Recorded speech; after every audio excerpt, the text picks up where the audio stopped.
श्री स्वामी समर्थ, जय जय स्वामी समर्थ। स्वागत आहे तुमचं माझ्या चॅनलवरती। आजचा दिवस तुमचा शुभ जावो हीच स्वामी चरणी प्रार्थना करते आणि आजच्या व्हिडिओला सुरुवात करूया। आजच्या व्हिडिओमध्ये आपण बघणार आहोत की आपण सगळे आपल्या स्वामी महाराजांचे सेवेकरी आहोत, स्वामींचे भक्त आहोत। आपण आपल्या स्वामी महाराजांची सेवा अगदी मनापासून करतो, पण सेवा करत असताना आपल्यासोबत अशा काही गोष्टी घडतात ज्याने आपलं मन विचलित होतं। म्हणजे आपल्या मनामध्ये आपण सेवा करतोय आपल्या स्वामी महाराजांची, त्यावेळेस आपल्या मनामध्ये वाईट विचार येणं, झोप येणं, जांभळी येणं किंवा डोळ्यातून पाणी येणं, म्हणजे रडायला येणं, या मागचे कारण काय आहे, काय संकेत असतो स्वामी महाराजांना जो आपल्यापर्यंत पोहोचवायचा असतो।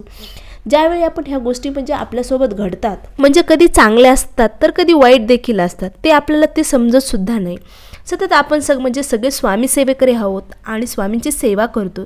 सेवा करता असताना बऱ्याच व्यक्तीच्या डोळ्यातून पाणी येतं, तर ते कशामुळे येतं? प्रत्येक व्यक्तीच्या अंगात काही ना काहीतरी ड्रॉबॅक्स असतात किंवा इगो साचलेला असतो। तर मग आपण ज्यावेळेस आपल्या स्वामी महाराजांची सेवा करताना आपलं मन कधी कधी बेचैन असतं, पण शास्त्रज्ञामध्ये म्हणजे शास्त्र काय सांगतं तर शास्त्रामध्ये सांगितलेलं आहे की ज्यावेळेस तुमच्या मनाची द्विग्ध अवस्था सुरू होते तर ते आपण ज्यावेळेस स्वच्छ मनाने किंवा पवित्र विचाराने केलेली सेवा असते ना, ती स्वामींपर्यंत नक्की पोहोचत असते आणि त्याचे फळ देखील आपल्याला नक्की मिळते।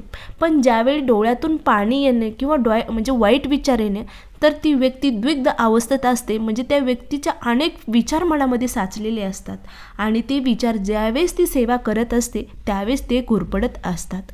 तर त्यावेळेस त्या सेवेमध्ये त्या म्हणजे व्यक्तीचं लक्ष लागत नाही, विचाराची गुंतवणूक सतत चालू असते आणि तीच म्हणजे आपण केलेली सेवा मनाला म्हणजे शांती मिळू देत नाही, असं त्याचा अर्थ होतो।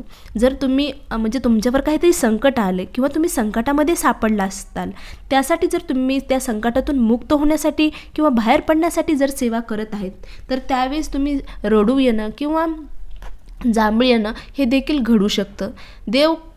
कारण त्यावेळी आपले स्वामी महाराज आपल्याला म्हणजे आपल्या डोळ्यातून पाणी येते या बाबतीत काहीतरी संकेत देत असतात। आपल्याला रडू आलं किंवा रडू लागलं म्हणजे डोळ्यातून पाणी आलं, तर असं समजावं की ईश्वर शक्तीचं शुभ संकेत आपल्याला स्वामी महाराज देत आहेत। जर तुम्ही ते म्हणजे आपल्या स्वामी महाराजांच्या भक्तीत तल्लीन झालेला असाल तर असं देखील म्हणू शकतात की तुमची सेवा स्वामीपर्यंत पोहोचलेली आहे आणि स्वामी महाराजांनी हा संकेत तुम्हाला दिलेला असावा।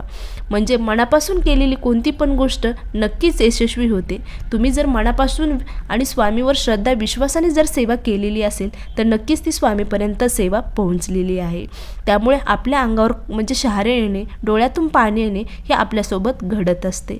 ज्यावेळेस आपण आपली सेवा करतो ना, त्यावेळेस आपल्या भोवतीसुद्धा निगेटिव्ह म्हणजे ऊर्जा असते, नकारात्मक ऊर्जा देखील असू शकते। म्हणजे आपण ज्यावेळेस स्वामीची सेवा करण्याची इच्छा आपल्या मनामध्ये असते किंवा आपण स्वामी सेवा करत आहोत आणि जर आपल्या भोवती जर ही नकारात्मक ऊर्जा साचलेली असेल तर ती नकारात्मक ऊर्जा आपल्या मनाला सेवा करू देत नसते, कारण ती नकारात्मक शक्ती तुमचं मन सतत विचलित करत असते।